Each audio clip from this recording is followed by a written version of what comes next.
As someone that enjoys both classic and modern Sonic gameplay, I'd say that I'm pretty excited for what's coming up for Sonic in the next few months. The third update for Sonic Frontiers releases on September 28th, and that's looking amazing as expected, but very soon after that is the release of the next Sonic game, Sonic Superstars, which comes out on October 17th.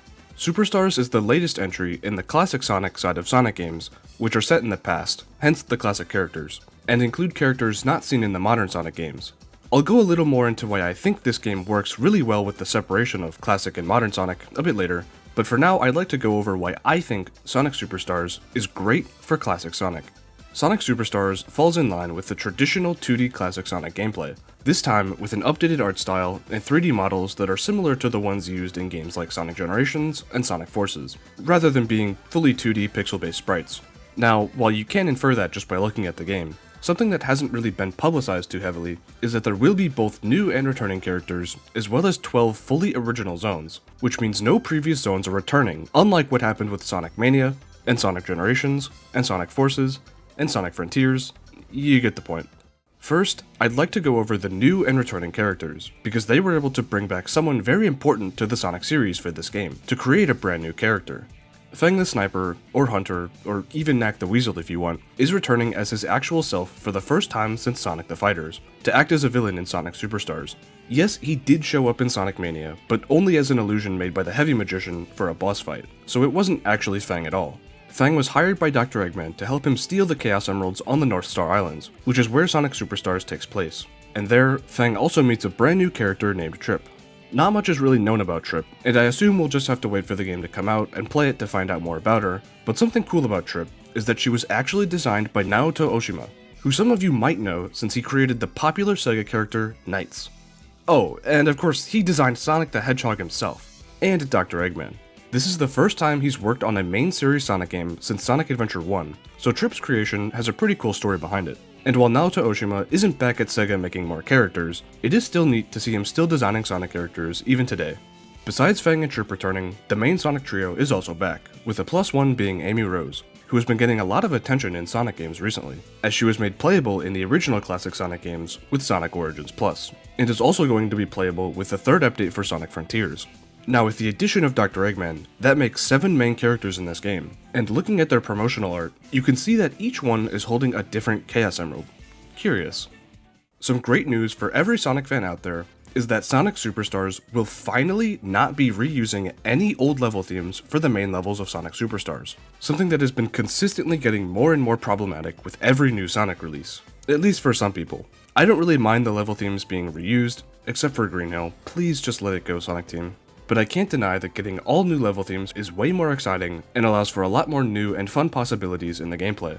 There will be 12 zones in Sonic Superstars, most of which have 2 acts and a boss fight after each act. And so far we know of the first 7 zones, as well as an additional 8th zone, but its exact placement in the game is unknown right now. These 8 zones, going in order from their appearance in-game, are Bridge Island Zone, Speed Jungle Zone, Sky Temple Zone, Pinball Carnival Zone, Lagoon City Zone, Sand Sanctuary Zone, Press Factory Zone, and Golden Capital Zone somewhere after all the rest. Hey, Editing Jake here. So Gamescom was just a few days ago, and a new stage was actually given a name. This new stage is Cyber Station, and it's been shown off a few times in other trailers, but it wasn't named up until now. I'm not sure where exactly it'll show up in the game, but I wanted to mention it here while going over the zones, so that actually means we know of 9 of the 12 zones so far. All of these zones take place on the North Star Islands, which is the brand new setting for Sonic Superstars, and it seems like these islands have a pretty wide variety of locations, which will be great to see and experience, instead of having to run through Green Hill or Chemical Plant all over again. Now Sonic Superstars is doing something that other Sonic games have, but usually don't take full advantage of, and that is multiplayer. Every level, unless it's a specifically locked act, is playable with 4-player multiplayer, and the gameplay seems to be leaning pretty heavily into that aspect of the game. Of course you'll still be able to play the game entirely solo, but being able to take some friends along with you for the game will be something that is technically doable in the classic Sonic games, but really was just there so you could hand your little brother the second controller and have him think he's doing something while you're the main one playing the game. Superstars seems different from this, and it actually looks like the multiplayer will be relevant to the game, and will potentially change the way you play it. At least that's my hope. With the addition of Amy Rose being a playable character in this game, it means that 4 people can all play together, and each character seems to be distinct enough from each other that picking someone other than Sonic will actually prove to be useful. Now, a potential drawback to this multiplayer is that some acts in the game are single player only.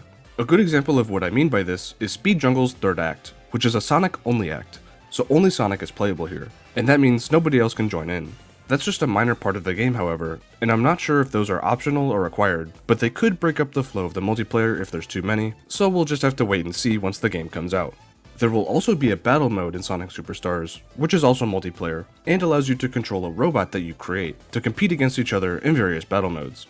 This battle mode is a nice inclusion, and the robot customization looks pretty cool, and while I probably won't play this much, I'll definitely look into what it has once the game comes out. Not even Superstars can escape the Green Hill curse.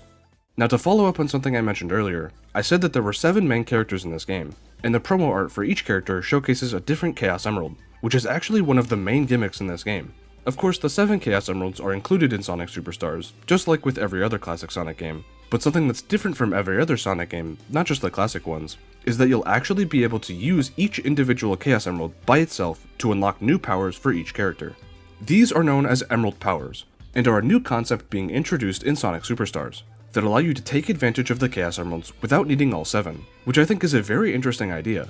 Each colored emerald has a different power, and I'll go over each one and explain them, as well as what I think about them. The first one is the Blue Chaos Emerald, which has the power of Avatar, an ability that lets you produce a ton of clones to all attack enemies in quick succession. This was one of the first emerald powers shown off in the initial Superstars trailer, and I think there's a lot of potential with this power to be used in unique ways, so I hope we'll see Superstars take advantage of it. The Red Chaos Emerald power is Bullet, which turns the character into a fireball that can be fired anywhere they want.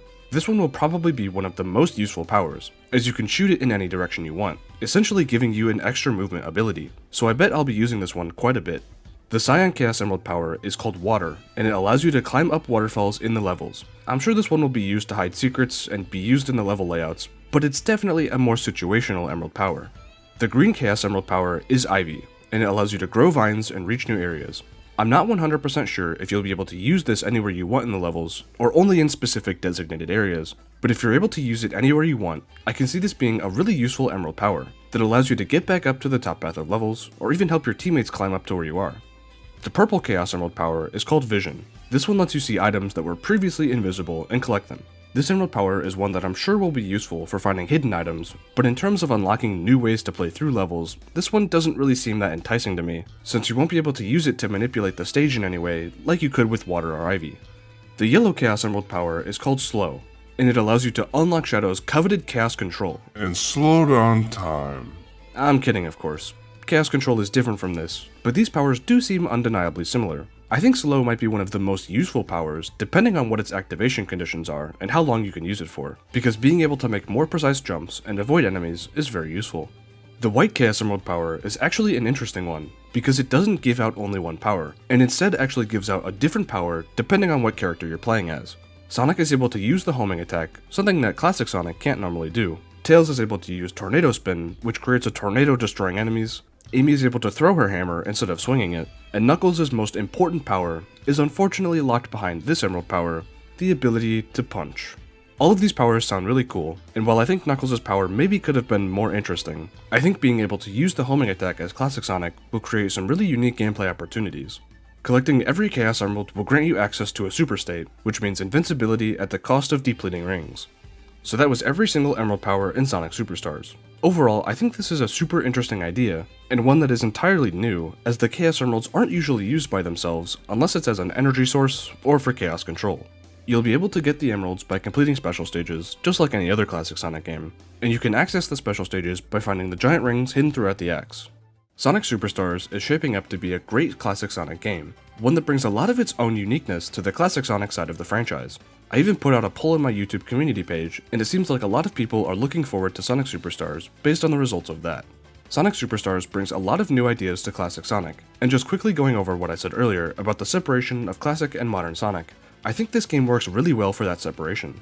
I highly doubt classic Sonic is going anywhere, and I know some people would rather have modern Sonic be the only Sonic, but that's very unlikely just given the success of the classic Sonic projects. No, not you. So rather than trying to fight against classic Sonic, I think striving to make classic Sonic his own character, with his own gameplay identity, is very important. If classic Sonic just randomly replaced modern Sonic in the 3D games, then yeah, I'd probably say something about it. But having Classic Sonic take on these multiplayer 2D games with new ideas like the Emerald Powers is enough of a difference for me from Modern Sonic that I genuinely think both can coexist without taking away from each other. Modern Sonic's gameplay is vastly different from that of Superstars, so I think having Classic Sonic be used in these games creates a lot more variety of Sonic games, while also allowing Modern Sonic to stay more focused and build upon what already works.